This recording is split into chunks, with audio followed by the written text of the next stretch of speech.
ആന്ധ്രാപ്രദേശിൽ പ്രചരണത്തിന് തുടക്കമിട്ട് കോൺഗ്രസ്. ദേശീയ അധ്യക്ഷൻ മല്ലികാർജുൻ ഖാർഗെയാണ് അനന്തപുരിയിൽ നിന്ന് തിങ്കളാഴ്ച പ്രചരണത്തിന് തുടക്കമിട്ടത്.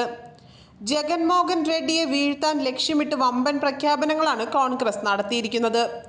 ദരിദ്രർക്ക് മാസം 5000 രൂപ നൽകുമെന്നാണ് പ്രഖ്യാപിച്ചിരിക്കുന്നത്. ആന്ധ്രയിൽ തിരഞ്ഞെടുപ്പ് തീയതി പോലും പ്രഖ്യാപിച്ചിട്ടില്ല. അതിനു മുൻപാണ് കോൺഗ്രസ് പ്രചരണം ആരംഭിച്ചിരിക്കുന്നത്. ഇത്തവണ YS ഷർമിളയുടെ നേതൃത്വത്തിലാണ് കോൺഗ്രസ് തിരഞ്ഞെടുപ്പിനെ നേരിടാൻ പോകുന്നത്. TDP ഉയർത്തുന്ന വെല്ലുവിളിയെയും ഒരു വശത്ത് കോൺഗ്രസിന് നേരിടാനുണ്ട്. അതേസമയം നിലവിൽ കോൺഗ്രസിന് സംസ്ഥാനത്ത് സീറ്റുകളൊന്നും ഇതുവരെയില്ല. ഇത്തവണ അക്കൗണ്ട് തുറക്കുക മാത്രമല്ല, ഭരണം നേടുക കൂടിയാണ് ലക്ഷ്യമെന്ന് കോൺഗ്രസ് പ്രഖ്യാപിച്ചതാണ്. അതുകൊണ്ടാണ് ഷർമിളയെ പാർട്ടി അധ്യക്ഷനാക്കിയത്.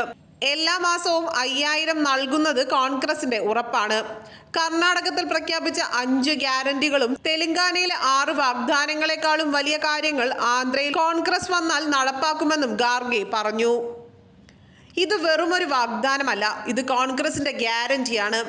ഒരു സംസ്ഥാനത്തുമില്ലാത്ത രീതിയിൽ ദരിദ്രർക്ക് കോൺഗ്രസ് നൽകുന്ന ഉറപ്പാണിത്. എല്ലാ ദരിദ്ര കുടുംബങ്ങൾക്കും 5000 രൂപ ഞങ്ങൾ നൽകും. അവരുടെ അക്കൗണ്ടിൽ പണമെത്തുമെന്നും ഖാർഗെ പറഞ്ഞു. അതേസമയം അനന്ത്പൂർ ധാരാളമായി കന്നഡ വിഭാഗക്കാർ ഉള്ള മണ്ഡലമാണ്. കന്നഡയിലും ഇംഗ്ലീഷിലുമായിട്ടായിരുന്നു ഖാർഗെയുടെ പ്രസംഗം. ആന്ധ്രാപ്രദേശ് കോൺഗ്രസിനെ സംബന്ധിച്ച് വലിയൊരു വികാരമാണ്. ഞങ്ങളുടെ ഹൃദയത്തോട് ചേർത്ത് നിൽക്കുന്ന സംസ്ഥാനമാണിത്.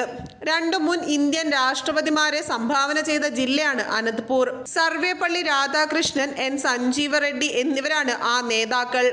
ആന്ധ്രാപ്രദേശിൽ നിന്നാണ് മുൻ പ്രധാനമന്ത്രി PV നരസിംഹറാവു, മുൻ മുഖ്യമന്ത്രി YS രാജശേഖര റെഡ്ഡി എന്നിവരുണ്ടായത്. മോദക് ലോക്സഭാ മണ്ഡലത്തിൽ നിന്നാണ് ഇന്ദിരാഗാന്ധിയെ MP ആയി തിരഞ്ഞെടുത്തതെന്നും ഖാർഗെ ഓർമ്മിപ്പിച്ചു.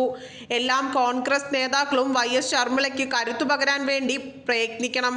അതിലൂടെ കോൺഗ്രസിന്റെ സുവർണ കാലത്തെ തിരിച്ചു കൊണ്ടുവരാൻ സഹായിക്കണമെന്നും ഖാർഗെ പറഞ്ഞു. ജഗൻമോഹൻ റെഡ്ഡിയും ചന്ദ്രബാബു നായിഡുവും പവൻ കല്യാണും ചേർന്ന് ആന്ധ്രയെ പ്രധാനമന്ത്രിക്ക് നൽകിയിരിക്കുകയാണ്.